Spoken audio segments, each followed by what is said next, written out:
The World Heart Day is just passed a few days ago. To commemorate that, to celebrate that, we invited Dr. Numan Nasir. Thank you so much, Doctor, for coming. I'll call you Numan, know me. बिल्कुल बिल्कुल सही है, जो बचपन की Yes, ताल्लुक है exactly. वो ऐसे ही है. Last time you mentioned that we South Asians are genetically more prone to cardiovascular diseases. सबसे पहले तो बताओ कि is it true? Is there any clinical evidence that ये जो लोग collapse हो रहे हैं, it has anything to do with the COVID shots? Because people say कि एक vaccination को develop होने में decades लगते हैं. सो उसमें जहाँ तक कोविड का ताल्लुक है तो उसमें जो एविडेंस आगे फॉलो अप करके देखी है कि वैक्सीनेशन से रिलेटेड पर्टिकुलरली आपकी आउटकम्स जो हैं कार्डिक वर्स हुई हैं, वो चीज़ नज़र नहीं आई पर्टिकुलरली. तो the data does not support that. कुछ लोगों को विद इन अ मंथ के वो उनकी वैक्सीन इंड्यूस्ड एक होता था कि प्लेटलेट्स नीचे जाते हैं, क्लॉटिंग का होता था वो, but with in a month और सो एपिसोड, और वो भी बहुत रेयर थे.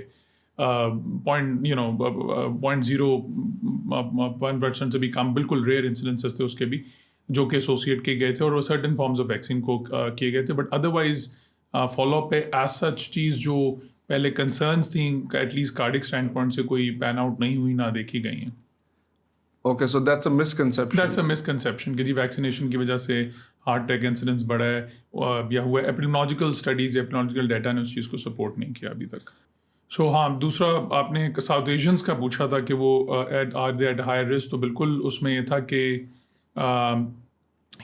If you look at the European data, unfortunately हमारा इतना डाटा स्ट्रॉन्ग नहीं है कलेक्शन का और उसकी प्रेजेंटेशन इधर, बट जो यूरोपियन डाटा है और जो यूके बेस्ड डाटा है वो तो ये शो करता है दैट अगर आप साउथ एशियन ओरिजिन के हैं तो यू आर सारे रिस्क फैक्टर्स को एडजस्ट करने के बाद, और मतलब कि आपका if you are Pakistani you're at the highest risk. So as a Pakistani compared to a Gora is 1.7 times at high risk of having a cardiac almost double. हाँ जी बिल्कुल. But so what's the single most? I mean, सारे factors. So I think it's सिर्फ इसको कहना कि एक को पकड़ लेना would not be मुनासिब. There are several things which are important कि diabetes, high blood pressure, cholesterol, ये सारे आपके risk factors हैं जो कि रोल प्ले करते हैं. तो yes, all adult should have them checked, और फिर डिपेंडिंग ऑन द नंबर्स फिर प्रोडक्ट फॉलोअप डॉक्टर के साथ रखना चाहिए उन सब नंबर्स का कि वो आपके रेंज में रह रहे होंगे. ब्लड प्रेशर 130/80 से कम, आपका अगर शुगर है तो वो यंगर लोगों में 6.5 से कम, एल्डरली में 7 तक का भी एक्सेप्ट कर लेते हैं जो आपका टारगेट है. तो और बाकी जो है आपकी इसके साथ ही कोलेस्ट्रॉल के नंबर्स जो हैं वो भी आपने टारगेट पे रखने कि वो टारगेट जो है अक्सर ब्लड टेस्ट की रिपोर्ट पे जो लिखा होता है कोलेस्ट्रॉल की वैल्यू, उसको नहीं फॉलो करना, आपने डॉक्टर से डिस्कस करके करना है, क्योंकि वो लेस देन 130 इज़ एक्सेप्टेबल उस पर रिपोर्ट पे लिखा होता है जो LDL कोलेस्ट्रॉल का. बट अगर किसी को हार्ट अटैक हुआ हुआ है तो उसके लिए 55 का टारगेट होता है. तो the targets are dependent upon an individual person's risk of having a cardiac event. तो वो हमारे पास रिस्क कैलकुलेटर्स होते हैं, उसकी बेसिस पे कैलकुलेट करके हम डिसाइड कर लेते हैं कि जी इस बंदे का क्या रिस्क है. तो हाँ, वो डॉक्टर से रुजू करके अपने शुगर, ब्लड प्रेशर, कोलेस्ट्रॉल को मॉनिटर करवाएं, उस चीज़ों करें. तो ये तो एक 3 मेजर रिस्क फैक्टर्स हैं. बाकी लाइफस्टाइल में आप बहुत सी चेंजेस कर सकते हैं जिनमें आपकी डाइट और आपकी एक्सरसाइज, स्मोकिंग, स्लीप, स्ट्रेस, इन सब का रोल है लाइफ स्टाइल के अंदर क्या, जिसको आप अपनी तरफ से कोशिश करके अमेंड कर सकते हैं और अपना कार्डिक रिस्क कम कर सकते हैं. Okay, all right. So I have friends, who follow the carnivore diet. So they don't take any carbs, hardly any. ठीक है. You have so डाइट के अंदर जहाँ तक ताल्लुक है, तो अगर आप खाली हाई प्रोटीन डाइट कर रहे हैं जो कोड कार्निवोर डाइट आप जिस कह रहे हो, तो उससे आपको definitely there is data supporting कि जी वेट लॉस में हेल्प मिलती है कि आप कार्ब्स को बिल्कुल कम कर दें. जिस तरह साउथ बीच डाइट है, आपकी एटकिंस डाइट है, आपकी GMOTA डाइट, तो कीटो डाइट है, ये जितनी भी डाइट्स हैं इन सब में वेट लॉस में हेल्प मिलती है अगर आप कार्ब्स को बहुत ज़्यादा गायब करें. बट आई थिंक डाइट वो रखनी चाहिए जो लॉन्ग टर्म सस्टेनेबल हो, क्योंकि weight fluctuations are not good as well कि लूज किया फिर गेन किया, तो they are not in the long term cardiovascular standpoint से गुड. तो वो डाइट रखें जो आप लॉन्ग टर्म सस्टेन भी कर सकें, अदरवाइज यू आप दोबारा वेट गेन कर लेते हैं. तो उसमें जो डाइट सबसे अच्छी देखेगी हार्ट स्टैंड की तरफ से वो है मेडिटेरेनियन डाइट, जिसमें आपका मेन फोकस जो है सब्जी, फल, दालों पे रहे, चिकनाट, मीठा, बेकरी, हलवाई की चीज़ें, सॉफ्ट ड्रिंक्स, इन सब से इज्तनाब किया जाए, उन चीज़ों को अवॉइड किया जाए. पाकिस्तान से माइग्रेट कर दिया जाए. नहीं, you have all these healthy options. I mean you should enjoy your food और but you can choose your healthy options उसमें से करने के लिए कि मेन फोकस जब खाना सामने हो तो सब्जी, फल, दालों पे फोकस करके खा रहे हो. और आपने चिकन फिश खानी है खाएं, रेगुलर खाएं बेशक, बट उसको ग्रिल्ड हो, स्टीम्ड हो, स्टर फ्राइड टाइप हो तो बेहतर है। डीप फ्राइड ना हो, डीप फ्राइड है तो वो फिर गोश्त से भी वो बुरी है। भी trans और fats रेड और मीट सब। जो है उसका कार्निवोर डाइट का कह रहे हैं तो रेड मीट इज ओके। अगर आप हफ्ते में 2-3 बार कर रहे हो, लीन फॉर्म में चर्बी उतरी हो, तो that is fine too, but everything in moderation is okay in that regard। Okay तेल में बने हों, लोग ऑयल्स का भी पूछते हैं कि तेल कौन सा हाँ, इस्तेमाल करना है। सरसों का तेल के बारे में भी लोग कहते हैं। सरसों का तेल is also, so all vegetable oils are generally preferred over ghee या मक्खन। ठीक है, घी मक्खन का, अच्छा हाँ घी मक्खन का ये कि वो देसी घी यार, I mean, सो हम बिल्कुल वो सुनते आ रहे हैं, बट देसी घी का ये कि हाँ घर में खालिस बन जाता है और उसमें ये, बट उसका सिर्फ ये कि उसमें अंदर जो है ट्रांस सैचुरेटेड फैटी एसिड्स होते हैं, तो जो सैचुरेटेड फैटी एसिड्स हैं they not good for your heart health. तो उसके लिए जनरली उस वजह से जो भी साइंटिफिक बॉडीज़ हैं वो सपोर्ट करती हैं कि आप वेजिटेबल ऑयल्स को यूज़ करें, जिसमें आपका ऑलिव ऑयल है, उसमें पॉली अनसैचुरेटेड फैटी एसिड्स होते हैं, या आपका कनोला ऑयल है, सनफ्लावर ऑयल है, आपका सरसों का तेल जो मस्टर्ड ऑयल है, तो ये सारे, avocado oil is very good in that regard. तो ये सारे ऑयल जो हैं इनमें पॉली अनसैचुरेटेड फैटी एसिड्स होते हैं, काफ़ी हेल्दी चीज़ें होती हैं, तो उनको प्रेफरेंस है। बट हाँ पके हुए अगर उससे तेल से धुआं निकल रहा है तो जनरली और ओवर हीटिंग द ऑयल और वो फिर हेल्दी नहीं रहता। और हाँ तो बाकी ये है कि और रीयूज़ ना करें ऑयल, तो उन चीज़ों का ख्याल रखें ऑयल के बारे में। People lot of times go for canola and sunflower कि उनका ज़रा न्यूट्रल है। एवोकाडो ऑयल की अपनी बड़ी स्ट्रॉन्ग अरोमा है और उसकी भी, ऑलिव ऑयल की भी इजीली एक्सेसिबल भी नहीं है, और इजीली एक्सेसिबल नहीं है। ऑलिव ऑयल तो खैर मिल जाता है आराम से, बट वो भी कोल्ड कंप्रेस्ड हो ऑयल जो है, क्योंकि अदरवाइज उसका वो फ़ायदा नहीं रहता। और जितना आप फ्रेश सैलेड पे डालें, अपना ब्रेड डिप करके खाएं, उतना अच्छा है। तो हाँ कुक फूड में मिनिमम ऑयल कम ही रखें, और जब यूज़ कर रहे हैं तो वेजिटेबल ऑयल्स को प्रेफरेंस है। So the key takeaway is कि desi ghee doesn't really mean heart healthy or healthy. No not at all, बल्कि उसमें सैचुरेटेड फैटी एसिड्स हैं तो अवॉइड करना चाहिए, बिल्कुल लिमिट यूज़ करना चाहिए उसका। तो रूटीन कुकिंग में आपको ये वेजिटेबल ऑयल जिनका मैंने जिक्र किया उनका यूज़ करना चाहिए। जाते हैं तो देसी घी और मक्खन हाँ का वो होता है कभी के बार occasionally, it's okay, but generally you should avoid doing it. तो उसकी जगह उनको वेजिटेबल ऑयल में बनाओ तो बेहतर है। ओके बाकी लॉट ऑफ टाइम्स इस पे डाइट भी बात हो रही है, तो पीपल आस्क अबाउट कि स्नैक्स क्या ले लें, तो नट्स, वॉलनट्स, आमंड्स पर्टिकुलरली, उसके ऊपर कुछ स्टडीज हैं, there is your good cholesterol and but generally all nuts are healthy, pistachios भी, और और ये तो इनको आप खाएं एज अ स्नैक, बल्कि उस पे करें। Pumpkin seeds I am very वो भी, हाँ जी, वो भी अच्छे हेल्दी चीज़ें। तो ये these are more healthy snacks versus कि आप चिप्स खा रहे हैं या निम्को खा रहे हैं, those are all fried items, तो those are not healthy options to take. आजकल कॉफ़ी का कैफेज बहुत खुल गए हैं, कॉफ़ी का कल्चर, लोग उसके बारे में कंसर्न होते हैं कभी कभार कि जी मैं कॉफ़ी बहुत पी रहा है।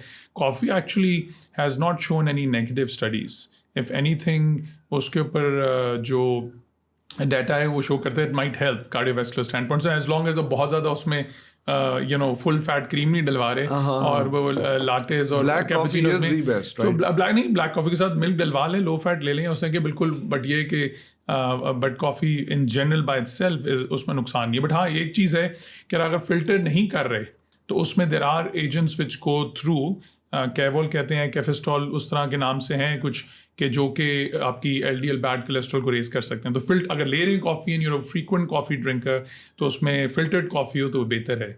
जिस तरह टर्किश कॉफ़ी नहीं होती आपकी, I love Turkish coffee as well, या ग्रीक कॉफ़ी या जॉर्डन वगैरह में भी उसी किस्म की बनाते हैं उबाल के, बट वो उसमें अक्सर फिल्टर किए बगैर बनाते हैं।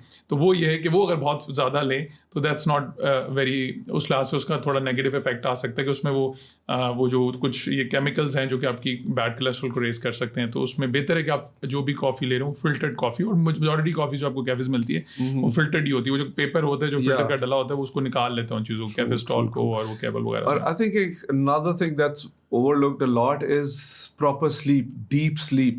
Please elaborate on that थोड़ा सा। बिल्कुल बिल्कुल। सो स्लीप का ये है कि उसके ऊपर जो स्टडीज़ हुई उसमें देखा है कि lack of sleep also contributes to endothelial dysfunction. If you're sleeping too much also, तो आपकी फिर फिजिकल एक्टिविटी और आपकी वो चीज़ें भी कम हो जाती हैं। तो उसमें यह है कि जो आइडियल स्लीप टाइम रिकमेंडेड है वो 7 से 9 घंटे का है। तो that is essential part of your lifestyle कि उसको आप ज़रूर प्रॉपर मेंटेन करने की कोशिश किया करें 7 से 9 घंटे की नींद को, because otherwise it does contribute to endothelial dysfunction and directly cardiovascular adverse outcomes it can translate into that. Another thing that people are concerned कि जी योक निकाल दो, जी जर्दी निकाल दो, बहुत कोलेस्ट्रॉल हाई है. हाँ जी, बहुत इसके ऊपर मिथ है कोलेस्ट्रॉल के ऊपर। तो उसमें यह है कि उसका जर्दी का एज सच कोई नेगेटिव स्टडीज़ नहीं देखी गई। हाँ, किसी भी चीज़ को ओवरडू नहीं करना चाहिए। तो एग्स पे जो भी स्टडीज़ हैं, उस पर जो भी मेटल एनालिसिस हो, वो न्यूट्रल थे। तो आप अंडा ज़रूर खाएं, और जनरली आई रिकमेंड कि भाई एक जर्दी खा लें, वाइट्स बेशक 2 ले लें, बट जनरली एग्स के ऊपर कोई नेगेटिव स्टडी नहीं आई हुई। तो आपको कोलेस्ट्रॉल चाहिए, तो that's a good source of cholesterol that you can take, उसके ऊपर कोई नहीं है। हाँ, तो वो एक मिथ बनी हुई है कि ब्लड प्रेशर भी चढ़ जाता है उसके नाल, there is no link with eggs taking an egg and blood pressure rising. आजकल रील्स के ज़माने में ना constantly study says, research says, finding says with no actually paper. वो बड़ा प्रॉब्लम है सोशल मीडिया पे, लॉट ऑफ मिसइंफॉर्मेशन बिल्कुल सर्कुलेट कर रही होती। तो I think the best is you go to an authentic website कि अमेरिकन हार्ट एसोसिएशन की है, अमेरिकन कॉलेज ऑफ कार्डियोलॉजी की है, यूरोपियन इंस्टीट्यूट ऑफ कार्डियोलॉजी की है। तो ये आपके पास बहुत सारी रिसोर्सेज हैं जिनकी वेबसाइट पे जिन पब्लिक इन्फॉर्मेशन की भी पब्लिक इन्फॉर्मेशन अवेलेबल है उनके बेनिफिट के लिए। तो आप उधर जाके वेरीफाई कर लें और फैक्ट चेक कर लें before you start following just any random. बिल्कुल। So what are the key markers आप किसी को देखते हो and that immediately come to your mind कि okay he is prone to cardiovascular obesity? मेरे ख्याल में is the number one. Definitely. So एक तो आपका लाइफस्टाइल में आपने डाइट की बात की, कोई अच्छी डाइट को नहीं फॉलो कर रहा, और स्लीप की बात होगी तो उसमें ओबेसिटी डेफिनेटली कंट्रीब्यूट्स। तो और ओबेसिटी हमारे यहाँ इज़ ऑन द राइज और बहुत ज़्यादा है। हमारे शलवार कमीज़ में काफ़ी ढक जाती है, पता नहीं लगता, और वो वेस्ट लाइन पिक नहीं होती जाती है। बिल्कुल। सो ये जो मेडिटेरेनियन डाइट है उसी में आप कार्बोहाइड्रेट्स कम कर दें, और यह है कि आप रोटी, चावल, ब्रेड जो लेते हैं, वही जो कॉन्सेप्ट है साउथ बीच एटकन्स वगैरह का, तो उसको एक्सट्रीम पे ले जाने की जरूरत नहीं, बट उसको कम कर दें, और साथ कैलोरिक इनटेक कम करें।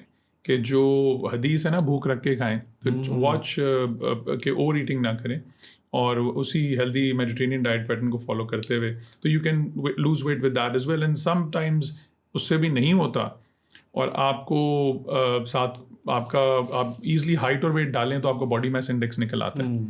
तो आप उसके ज़रिए जो है, आप अपना, अगर आपका 30 से ज़्यादा है तो you are on obese category, और किसी की ओबेसिटी है तो उसमें वो ये ड्रग्स जो अब नए आए हुए हैं, GLP-1 एनालॉग्स, आपने सुना होगा, ज़ेम्पिक का बड़ा हाइप है, और ये मंजारो का ट्रिज़ेपिटाइड जो है इसका बड़ा हाइप है। तो ये ड्रग्स कंसिडर किए जा सकते हैं लोगों में जिनको ओबेसिटी है, क्योंकि उसके दूसरे बहुत नुकसान आते हैं। आई नो थोड़े बहुत साइड इफेक्ट्स हैं ड्रग्स के, but when you look at the benefits versus risk, तो उन लोगों में बेनिफिशियल है।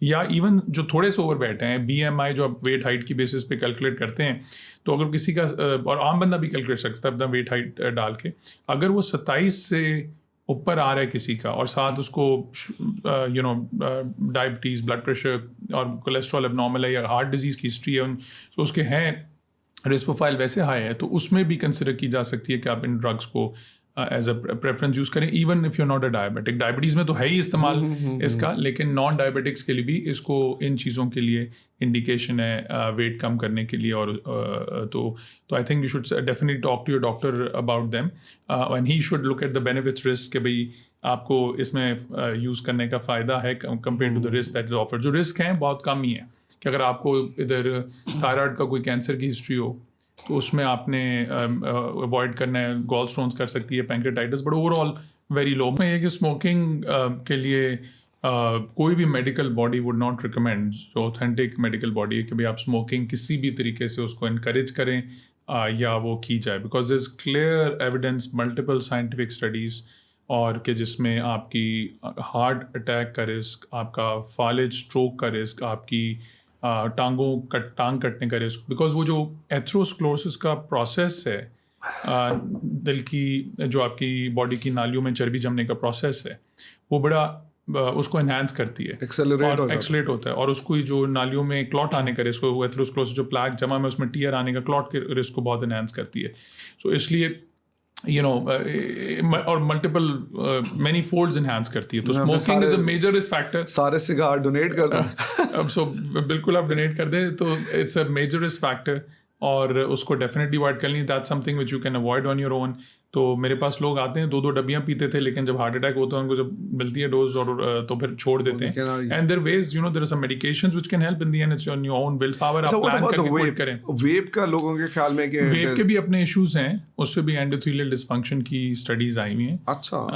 वेप का यह है कि I would say it's lesser of the two evils. So if you want to transition through it, generally a lot of the guidelines won't recommend कि जी उसके थ्रू ट्रांजिशन किया जाए. वैसे ही you should go cold turkey. आपने छोड़नी है निकोटिन डिपेंडेंस स्मोकिंग, तो आप बस गो कोल्ड टर्की और उसको खुदाफिज कहते हैं. That's what is recommended, the best way to do it.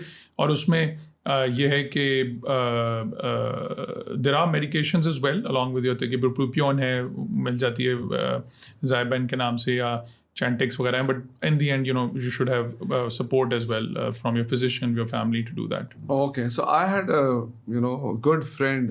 He passed away while playing squash. तो fit gym going guy, squash खेलते, squash court में he had heart That's attack. a very good question. A lot of people get concerned about that. Yeah. तो उसमें दो पहलू हैं कि एक तो Now overweight था, active lifestyle. So what was उसमें बड़े फिट लोग मुझे नजर आते हैं, उनकी कोलेस्ट्रॉल चेक करते हैं तो ऑफ द चार्ट्स. और कभी कभार ओबीज लोग आते हैं तो उनकी कोलेस्ट्रॉल बिल्कुल ठीक आती है. और उसकी वजह ये कि कोलेस्ट्रॉल का ताल्लुक सिर्फ आपके ईटिंग हैबिट से नहीं है, उसका है 15-20% उसमें role, but it's a lot to do with your genetics. ठीक है. सो आपको अपने एक तो डॉक्टर से रेगुलर आप चेक करा रहे हो, शुगर, ब्लड प्रेशर, कोलेस्ट्रॉल, सारे रिस्क फैक्टर्स चेक हो रहे हो, और लाइफस्टाइल में आप सारी चीज़ें अडॉप्ट कर रहे हो कि आपने स्मोकिंग छोड़ी हो और मेडिटेरेनियन डाइट, वो सारी चीज़ें साथ, स्लीप अच्छी हो, स्ट्रेस कम हो, ये सारी चीज़ें साथ लेके चलनी है in terms of preventing such an event. और उसमें तो probably we don't know what his risk profile was underlying. देखने में वैसे शायद फिट लग रहा हो, पर अंदर चीज़ें गड़बड़ कुछ चल रही हो. बट एक्सरसाइज का भी एक जनरली आई वुड रिकमेंड कि exercise very good for you, very important आपकी हार्ट हेल्थ को प्रमोट करने के लिए, आपका कार्डिक रिस्क कम करने के लिए.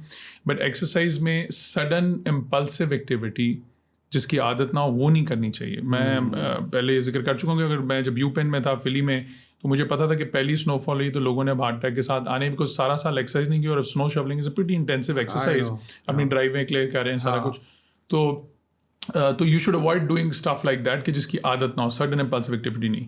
तो एक्सरसाइज के लिए रिकमेंडेशंस हैं, it's very good for you, must do it, but sudden impulsivity जिसकी आदत ना हो वो ना करो.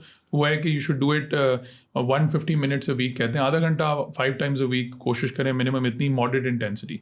यानी कि इस लेवल की एक्सरसाइज हो, लोग होते हैं मॉडरेट इंटेंसिटी क्या होती है, इस लेवल की एक्सरसाइज हो जिसमें सांस चढ़े बट आप पूरे जुमले में बात कर सकें. brisk walk is like that. ठीक है. या आपका हार्ट रेट जो up to 75% of your maximum predicted heart rate है, जिसके लिए आप इजीली कैलकुलेट कर सकते हैं 220 minus your age and 75% of that. तो that is moderate intensity. Vigorous is के जिसमें सांस भी नहीं, एक सांस इतना चढ़ा हुआ है कि एक जुमले में भी नहीं बात कर पा रहे, that is vigorous intense. Moderated आप एक पूरे जुमले में फुल सेंटेंस से बात कर सकते हैं, इतना सांस So I would say brisk walk is a good. That is जो आपने करनी है. विग्रेस एक्टिविटी करें, but it should be gradual build up to it. और अगर विग्रेस एक्टिविटी आपने रखी हुई है तो that should be about 75 minutes of it per week, तो दैट इज गुड. तो ये एक एक्टिविटी लेवल्स हैं, और साथ कुछ रेजिस्टेंस ट्रेनिंग भी हो जाए हफ्ते में 3-4 बार तो अच्छी है. बट हाँ, वो ये इस तरह के इवेंट्स होते हैं, देयर ऑलवेज स्केरी कि भी आपका जानने वाला था उसको हुआ. तो उसके लिए यही चीज़ है कि आप अपनी तरफ से जो प्रिवेंटिव मेजर्स ले सकते हैं, जिनके ऊपर हम बात कर रहे हैं, that's why we are having this is, तो उसका उनको सबको आप एक्टिवली फॉलो करते रहें.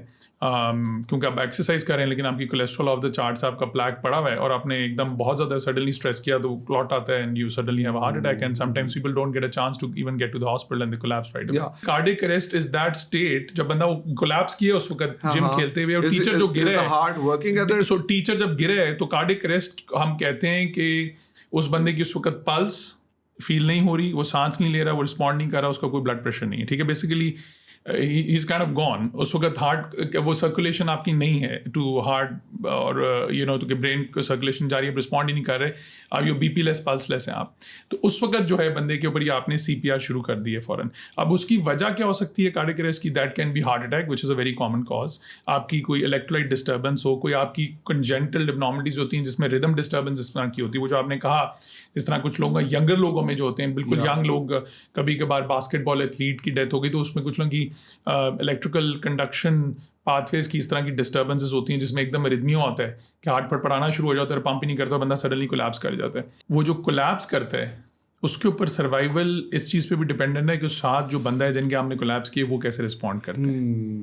ठीक है. बिल्कुल. सो उसमें ये है कि बेसिक लाइफ सपोर्ट जिसको कहते हैं BLS, अगर वो फ़ौरन इनिशिएट कर दी जाए, जो कि वहाँ पे US में या वेस्टर्न कंट्रीज़ में सब कुछ जनरल पब्लिक को सिखाई जा रही है। दैट इज़ कि आपने बंदा कोलैप्स किया, रिस्पॉन्ड नहीं कर रहा, तो उसका मैं 2-3 स्टेप्स बता दूं कि उसमें यह है कि आप जाके बंदे से पूछना है, मतलब उसे पूछना है, नाम लेके उसका हिलाना है। अगर वो रिस्पॉन्ड नहीं कर रहा और तो फिर आपने देखना है सांस ले रहे कि नहीं ले रहा, उसकी चेस्ट राइज करी और 10 सेकंड लगाने हैं, पल्स फील कर कि नहीं कर रहा, तो you should start CPR immediately.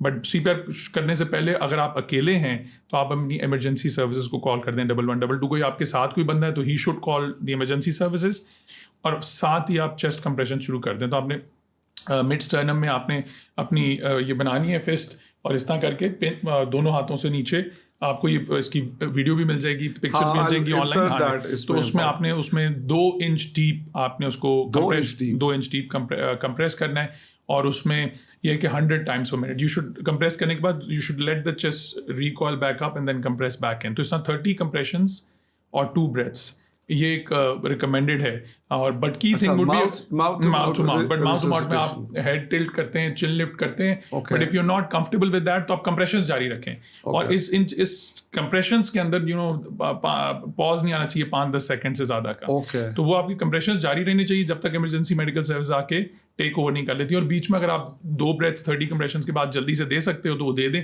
अगर 2 लोग हैं तो एक कंप्रेशन करता रहेगा, बीच में वो बंदा 30 के बाद कर दे। और अक्सर बंदा थक जाता है, अगर इमरजेंसी मेडिकल सर्विस नहीं आ रही तो यू हैव टू हर 2-3 मिनट बाद टर्न ओवर के अगला बंदा आ जाए। बट बीच में की थिंग इज के कंप्रेशन से पॉज ना है, क्योंकि हर मिनट डिले से आपका कोई 10-15% रिस्क ऑफ रिकवरिंग बैक चला जाता है, दैट यू गोना डाई। तो वो एक लेदर कैटेगरी है जो रिलेटिव यंगर लोगों में हम कुछ में देख सकते हैं, जिनमें जेनेटिक फिर होता है, वो फैमिली की भी हिस्ट्री भी होती है अक्सर में इस तरह की, बट ये कुछ में नहीं भी होती, बट वो एक लेदर कैटेगरी। बट दूसरे अक्सर जो होते हैं वो कि हार्ट अटैक होता है, तो जो कार्डियक अरेस्ट की वजह, बट कार्डियक अरेस्ट की वजह can be electrolyte abnormality. In the and lot of people जो आप कहते हैं कि कार्डियक अरेस्ट से डेथ हो गई, हरकतें कल बंद हो गई, तो वो कार्डियक अरेस्ट है, but you can die septic shock में अस्पताल में या निमोनिया से।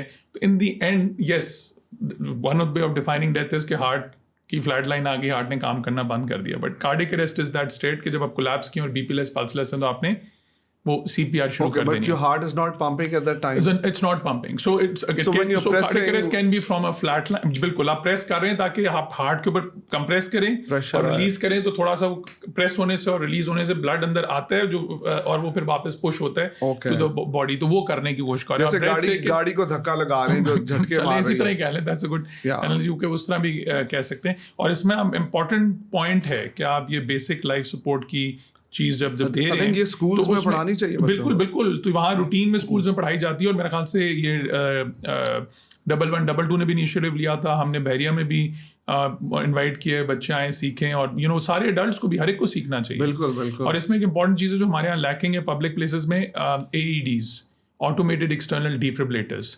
ये हर पब्लिक प्लेस में आप जाओगे, आपने देखा होगा US में जगह जगह कोने पे साइन लगा होता है AED का, एयरपोर्ट पे, ट्रेन स्टेशन पे। तो उसका मकसद ये है कि उनको कोलैप्स किया है तो आप फौरन उसके पैड्स लगा दो। अगर कोई शॉकेबल रिदम है, अगर हार्ट अटैक के साथ अक्सर जो रिदम जिसकी वजह से आप कोलैप्स करते हैं वो वेंट्रिकुलर फिब्रिलेशन कहते हैं, या वेंट्रिकुलर टैकीकार्डिया के हार्ट बिल्कुल फड़फड़ा रहा होता है, उसमें अभी भी इलेक्ट्रिकल एक्टिविटी है, तो आप उसको झटका मार के तो नॉर्मल रिदम पे रिस्टोर कर देते हैं। बट ये ऑटोमेटेड एक्सटर्नल डिफिब्रिलेटर्स इस तरह के जो उन्होंने लगाए हुए हैं बाहर, और यहाँ पे भी कुछ जगह बाने शुरू हो गए, वो उनका है कि आम बंदा, लेमैन, नॉन मेडिकल भी लगा सकता है। So I think all of us need to know the अगर symptoms. आपको शक हो रहा है कि जी आपको हार्ट अटैक लग रहा है तो it's better to be safe than sorry. आपको फौरी जो ऐसी जगह पे इमरजेंसी रूम में चले जाना चाहिए जहाँ पे आपको इसकी तशखीस हो सके प्रॉपर और उसकी ट्रीटमेंट मिल सके। तो उसके लिए है कि अगर आपको ज़रा सा भी कोई डिस्कम्फर्ट चेस्ट में हो रहा है, जो बाजू में जा रहा है, जबड़े में जा रहा है, साथ सांस चढ़ रहा है, स्वेटिंग है, अक्सर डिस्क्राइब करते हैं हैवीनेस, बट किसी को डायबिटीज़ है या कोई एल्डरली हैं या फीमेल्स में, you don't get the classic symptoms के हॉलीवुड हार्ट अटैक, छाती पकड़ी हुई और नो। तो lot of just some vague discomfort but described as heaviness, pressure in the chest. But हर एक की थोड़ी वेरिएशन होती है, कुछ को जॉ में, लेफ्ट आर्म में भी चला जाता है, but may not go there. But अगर आपको शक है ज़रा सा भी तो बेहतर है आप जाके ECG करवाएं करीबी इमरजेंसी रूम में, और वहाँ पे ट्रोपोनिन आई टेस्ट होता है, वो कर सकते हैं। तो वो अगर तो किसी को एक्यूट कोरोनरी सिंड्रोम हो, हार्ट अटैक हो, तो troponin test within a few hours positive आ सकता है, बट अगर फुल ब्लोन हार्ट अटैक हो तो फिर ECG में आपको फौरी चेंजेस नज़र आ जाती हैं। तो in keeping in light patient का रिस्क कि भाई उसकी एज कितनी है, साथ कोई रिस्क फैक्टर्स हैं कि नहीं, शुगर BP कोलेस्ट्रॉल वगैरह कुछ स्मोक करता है कि नहीं करता, वो सारी चीज़ें मद्देनजर रखते हुए तो देन यू डिसाइड कि भाई ये बंदा you have to take it seriously, इसको फॉरन ट्रीटमेंट दें, सारा कुछ करें, और हिस्ट्री के सिम्टम्स किस तरह के हैं। बट ही शुड, आपको शक है तो फॉरन इमरजेंसी रूम में जाएं, और किसी की ऑलरेडी रिस्क फैक्टर्स हैं या कार्डिक हिस्ट्री है तो I think not a bad idea कि अगर उसको लग रहा है कि वो ये एंजाइना वाली पेन है तो डिस्प्रीन चबा ले उस वक्त। और अगर कोई किसी की नॉन कार्डिक हिस्ट्री और वो एंजिसिड या नाइट्रो सबलिंगुअल होती है जो जुबान के नीचे रखते हैं वो अवेलेबल है, तो वो भी रख सकते हैं। उसका ये है कि उससे कभी कभार कुछ लोगों का BP एकदम ज़्यादा गिर जाता है, तो उसमें अगर आपका BP वैसे लो होता है तो रखते हुए एहतियात करें, बट अगर आपका BP नॉर्मल रहता है तो वो भी साथ रख लें। तो those things can also help while you getting to the emergency room. यहाँ पे एंजिसाइड के नाम कॉमन सी मिलती है, but it's a sublingual nitrate है जो, हाँ, तो वो, but that is meant more for people के जिनकी थोड़ी नॉन कार्डिक हिस्ट्री हो और वो ऑलरेडी एंजाइना का हो, तो उनको लग रहा हो तो फिर वो स्प्रे कर लें या जुबान के नीचे रख लें जाने से पहले, अगर ब्लड प्रेशर ज़्यादा लो ना रहता, और साथ डिस्प्रीन चबा लें। उस दिन कोई पेशेंट था, उसको पेन कार्डिक तो नहीं थी, तो उसने डिस्प्रीन चबा ली, बट उसने क्या किया, उसकी जो भाई को थी तो उसकी नाइट्रो जो है ना सबलिंगुअल एंजिसाइड जो है लेके वो जुबान की रची, और वो उसकी दर्द नहीं जा रही थी, 2-3 रख ली, वो बेहोश हो गया फिर, क्योंकि उससे BP ड्रॉप कर जाता है। तो शुड बी केयरफुल कि इस तरह की, बट ज़्यादा से ज़्यादा एक रख के, अगर BP आपका ठीक रहता है तो आप जाके इमरजेंसी रूम में, हाँ बिल्कुल, तो इमरजेंसी रूम में जाके फिर आप ECG कराएं, उसकी तशखीस कराएं। तो यूर एब्सोल्युटली राइट, क्योंकि हार्ट अटैक के सिचुएशन में मिनट्स इज मायोकार्डियम कहते हैं। अगर आपका फुल ब्लोन हार्ट अटैक है तो फौरी तौर पर अगर प्रॉपर ट्रीटमेंट इंस्टीट्यूट ना किया जाए तो उसकी लॉन्ग टर्म परमानेंट कॉन्सिक्वेंसेस हैं, और समटाइम्स सडन डेथ है। कुछ लोगों को मौका ही नहीं मिलता अक्सर लोगों को हार्ट अटैक के साथ के अस्पताल भी पहुंच सकें। One case I'd like to bring up, मेरा फर्स्ट कज़न है, उसे एक दफ़ा बुखार हुआ, एंड फाइनली हार्ट का इशू डायग्नोज हुआ कि बुखार की वजह से उसकी जो there was membrane outside the heart, उसमें कोई इन्फेक्शन आ गई, and the poor guy ended up getting a pacemaker and he was only 20 something. So ये कौन सा बुखार था? I mean, we're all still shocked. So उसमें I'll have to look at the medical records सारी detail देखने के लिए, बट उसमें बेसिकली there is a, जिस तरह आपकी इन्फेक्शन होती है जिस्म के सारे ऑर्गन्स की इन्फेक्शन हो सकती है, कि लंग्स की इन्फेक्शन है, निमोनिया कहते हैं, तो उसमें हार्ट की भी इन्फेक्शन हो सकती है, वैल्स की इन्फेक्शन हो तो उसको एंडोकार्डाइटिस कहते हैं। तो उसमें इन्फेक्शन के साथ आपकी दिल की झर्री आप जो है उसमें पेरिकार्डाइटिस उसको कहते हैं, और वो बैक्टीरियल तो अनकॉमन है, पाकिस्तान में है, ट्यूबरकुलोस पेरिकार्डाइटिस का काफ़ी है केसेस का देखते हैं हम, बट यह है कि वायरल इज़ मोर कॉमन, और वो होता है और फिर रिजॉल्व कर जाता है और चला जाता है, तो वो हो जाता है दिल की झरी की इन्फेक्शन, उससे भी उसमें, बट उसकी जो दर्द होती है सांस लेने से दर्द महसूस होती है, और कभी के बार वो जो वायरल इन्फेक्शन होती है तो वो कभी कभार हार्ट मसल को भी इफेक्ट करती है, जिसको कहते हैं मायोकार्डाइटिस, तो उसमें हार्ट मसल डैमेज हो सकता है, वीक हो सकता है। तो पेसमेकर जहाँ तक डलने का ताल्लुक है, तो उसमें पेसमेकर की ज़रूरत उस तरह अनयूजुअल है, अनलेस कि उसका हार्ट फिर वीक हो गया आगे जाके, और उसके लिए ख़ास किस्म के फिर वीक हार्ट के लिए अगर दवाइयों पर रिकवर नहीं करता तो उसको हेल्प करने के लिए, और इलेक्ट्रिकल वायरिंग स्लो हुई हुई है तो उसमें हेल्प करने के लिए आप डालते हैं, इलेक्ट्रिकल सिस्टम भी उसका इफेक्ट हुआ उसकी वजह से, तो उसमें साथ इस्तेमाल करते हैं पेसमेकर का। बट रूटीन में हाँ इस तरह की सिचुएशन में पेसमेकर की ज़रूरत नहीं होती। उसके लिए कुछ दवाइयाँ हैं जो पेरिकार्डाइटिस में, इन्फ्लेमेशन में या उस तरह की चीज़ों में यूज़ करते हैं, कोलचिसिन है या नॉन स्टेरॉइडल है, उस तरह की चीज़ें यूज़ करते हैं depending on the situation. But हाँ पेसमेकर का उसमें अनयूजुअल है, बट आप नोट्स देख के देख सकते हैं, अगर इलेक्ट्रिकल सिस्टम इफेक्ट हो तो फिर ज़रूरत पड़ सकती है। I do wedding shoots. उसमें weight is a major factor in how the shoot comes out, and बहुत सारे टाइम्स होते हैं ब्राइड से मैं मोटी ना लगूँ, तो मैं नॉर्मली कहता हूँ कि you should take some boot camp fitness training, लेकिन अभी मुझे लेटली पता लगा है कि even Ozempic is being offered to ये दूल्हा पैकेज के अंदर, ये सारे एस्थेटिक क्लिनिक्स में। अच्छा, एक चीज़ मैं पहले इस पे वेट पे ये बात कह दूं कि जो वेट लॉस की रिकमेंडेशन है ये किसी भी तरह ब्यूटी के लिए नहीं है, ये आपकी वो that lies in the eyes of the beholder. So लोगों की परसेप्शन के चंगा लग रहे हैं, नहीं, दैट इज बेस्ड ऑन कि वेट कुछ को ज्यादा अच्छा लगता है, कुछ को कम। बट हेल्थ रीजंस के लिए, हाँ हेल्थ रीजंस के लिए इट्स गुड टू कि आप अपना वेट जो है वो बॉडी मास इंडेक्स को 27 से कम रखें कि हाइट और वेट को देखते हुए। बट हाँ ये जो आप बात कर रहे हो, ये शादी के चक्कर में लोग बड़ी एग्रेसिवली वेट लॉस करने की कोशिश करते हैं, और इसमें ये जो नई आई हुई हैं ड्रग्स GLP-1 एनालॉग्स जो हैं, जिसमें ओजेम्पिक है, ट्रिजेपेटाइड है, मंजेरो वगैरह, इनका इस्तेमाल हो रहा है और इस तरह की चीज़ें, तो it's not meant for that purpose. It should B, उनके बहुत फायदे हैं but not for scenarios like this. तो ये It is काफी scary. इट इज स्कैरी बिल्कुल, क्योंकि you should way the benefits versus risk of the drugs. उनके थोड़े कुछ साइड इफेक्ट्स भी हैं, लोगों के स्टमक को डिस्टर्ब करती है, पैंक्रेटाइटिस, गॉलस्टोन्स करती है. तो if you want to take it तो it should be for a good reason, जो मैंने आपको बताए थे. बहुत से फ़ायदे भी हैं और इंडिकेटेड है फॉर द राइट पीपल, जिनमें शुगर के मरीज़ और जो ओबीज़ लोग हैं और जिनकी कोमॉर्बिडीज़ हैं, और नॉन डायबिटिक्स में भी जो ओबीज़ हैं और जिनकी कोमॉर्बिडीज़ हैं, जो ओवरवेट भी हैं उस कैटेगरी में, तो उनके लिए इंडिकेटेड है एक्चुअली, और बहुत फ़ायदे हैं उसके. इसका प्रॉब्लम ये है कि अगर आप, जो लोग ये शॉर्ट टर्म वेट लॉस के लिए कहते हैं ना हम ले लें और फिर छोड़ देंगे, नहीं. If you stop the drug after taking it, तो यही देखा कि it's long term commitment to this medication, कि आप दोबारा, majority लोग अपना 2/3 से ज़्यादा वेट दोबारा गेन कर लेते हैं. Okay, so it doesn't really help. So बल्कि नुकसान it's a he short term. आपका अगर आप उस नीयत से ले रहे हैं तो आपको है, और फिर उसके साइड इफेक्ट्स लाता, तो उससे बेहतर है कि आप अपना लाइफस्टाइल में चेंजेस ला के Portion control करें. बिल्कुल मेडिटेरेनियन लोड कार्ब डाइट पे आए, तो आपका खुद ही कम हो जाएगा, और कैलोरिक इंटेक कम करें. दुल्हन पैकेज के अंदर इसका काम पे करें, एवं उल्टियां कर दे, बुरा हाल हुआ है, साथ दवाइयां ले रहे हैं, नहीं Exactly. Photoshop पे रिलाई कर ले वजन कम करने के लिए. तो आप कर रहे होते हैं अक्सर. सही है. Yes, we have to do that almost सही है. a lot. So डॉक्टर साहब, ब्लड प्रेशर थोड़ा सा elaborate कर दें कि जो ऊपर वाला नंबर है, नीचे वाला नंबर है, सिस्टोलिक और डिस्टोलिक होता है. बिल्कुल. इनकी क्या सिग्निफिकेंस है? So उसमें यह है कि यही देखा गया कि for for every 10 millimeters for every actually few millimeters Ag rise, आपकी adverse cardiovascular outcomes बढ़ जाती हैं. Okay. और तो so इसलिए अगर आपको अब गाइडलाइंस है 130/80 से कम रखना है. So 120/80 and below is normal. 120 to 129 is people with blood pressure at risk, and above 130 के लिए कहते हैं कि आपने ट्रीटमेंट शुरू कर देनी है. और लोअर वाले को मैरिड लोअर वाले को आपने 80 से नीचे रखना है. सो बट ये जो ब्लड प्रेशर के कट ऑफ है ना, ये हैं इन द रेस्टिंग स्टेट, कि जब आप कुर्सी में आराम से रिलैक्स होकर बैठे हुए हैं, urine But when you're actually going for blood pressure, तो already you're tense. So इसलिए we're not just interested कि आपका डॉक्टर्स ऑफिस में क्या ब्लड प्रेशर की रीडिंग आती है. we're also interested कि घर में जब आप रिलैक्स होकर बैठे हुए हैं, So averaged out. so उसकी रीडिंग क्या है, और अगर वो रीडिंग कंसिस्टेंटली 130/80 से हाई रहती है, तो फिर आपने ब्लड प्रेशर की दवाई देनी है, और या उसको अगर ऑलरेडी ले रहे हैं तो उसको चेंज करना है या बढ़ाना है. तो बट अगर कभी कभार कोई रीडिंग आपको गुस्सा चढ़ा हुआ है, या आपका एकदम चल के वॉक करके चेक करें, तो उस वक्त आपका ब्लड प्रेशर ऊपर जाएगा. That is expected, that is normal. तो ये जो कट ऑफ 130/80 का, ये आपके रेस्टिंग स्टेट में, ठीक है.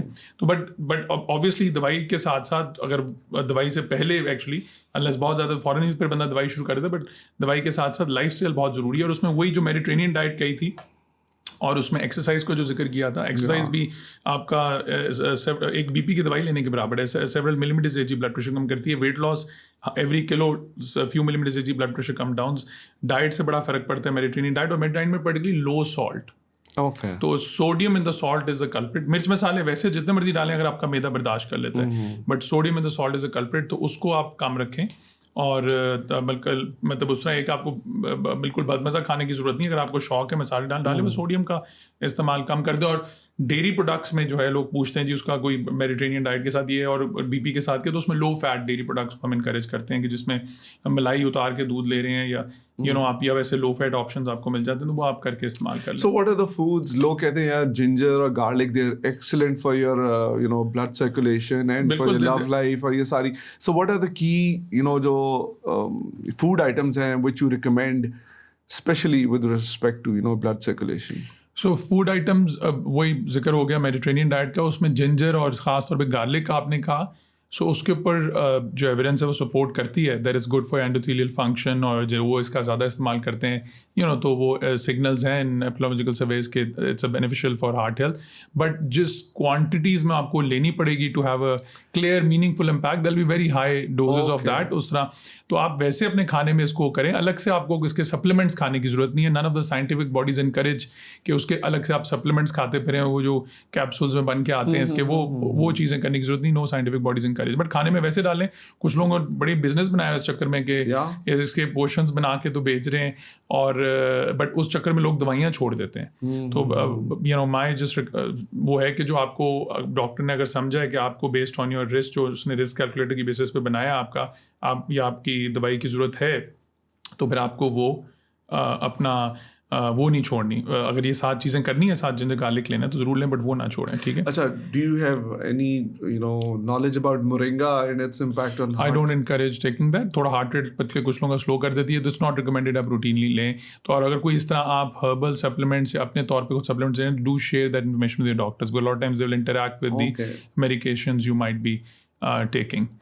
Factors that should encourage a young chap, like you said, you might be having a healthy lifestyle, but you still be prone to cardiovascular. तो क्या screening process है, क्या steps हैं, how to go about So it? उसमें excellent question, वो जो आप वो squash player who dropped Yeah. dead या इस तरह की आप पूछ रहे थे, तो उसमें ये है कि we don't know what his risk profile was, तो उसके लिए important है कि आप अपने cardiologist या अपने physician से रुजू करें, और उसमें they can actually punch in your cholesterol numbers, your sugar, your blood pressure की readings, और उसकी बेसिस पे they can calculate your 10-year risk, और उसकी बेसिस पे हम वो फैसला कर सकते हैं कि जी आपको कोलेस्ट्रॉल की दवाई देनी है, आपकी शुगर की ट्रीटमेंट करनी है, ब्लड प्रेशर का टारगेट गोल पे है कि नहीं, वो सारी देख के।